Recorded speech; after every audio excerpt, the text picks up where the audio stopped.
Magloba. Kanin nasa ilalim.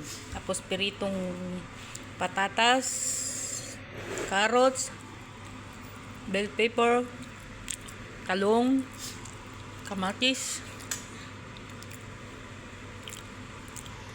Yan. Makulay ang buhay sa piniritong gulay. Galingin mo, partner.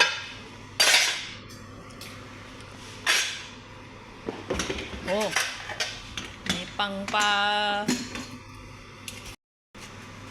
pangpakondisyonis. Sibuyis.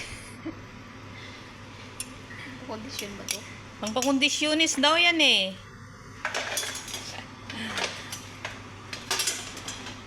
Sibuyas. Sibuyas. Ayan ang kanin niya. Manok pa muna ah. Yan. Oh, yan. Manok daw. Mo, chef. Our chef in how many years? 8 years. Chef Romno. Chef Inday Gamay. Ayan. Pinakuluan na niya yung chickens. Ayan, lalagay na niya sa ibabaw. Ibabaw ng mga gulay. Gitna-gitna. Kakapain mo na lang yung manok pagka kumain ka. Parang kaldereta siya.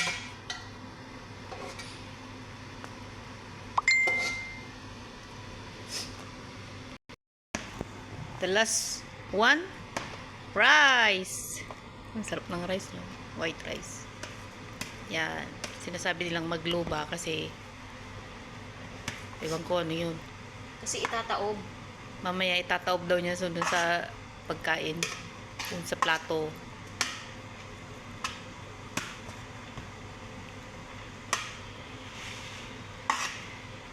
Arabic. Hoy, may palatok-palatok pa. Pag sa ano yan?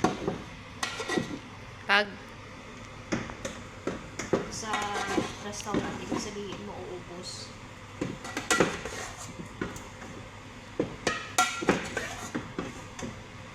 pag ganun? Oh. Si Marilo naman yung pagka isa-serve mo daw, pukpukin mo ng 4 na beses. Yan. Para hindi raw maubos. Hindi makurilyo yung pagkain. Bago mo i-serve, ganunin mo daw. 1, 2, 3, 4. Pag sa ano yun? Sandok. Pag sa bahay. Oo, Pero pag pag party. Sa ano, pag sa paninda, kailangan yung ganyan.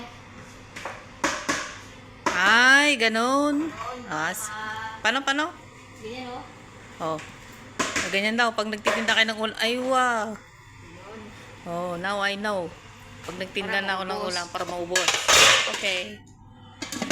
Close the magloba. Our lunch is magloba. Ready to eat. Bakit walang apoy? Si Muski. Nabel. Ha? Si Muski. Ha? Kaya pala Thank you, dalawang Lord. beses, kaya dalawang beses siya nag-doorbell.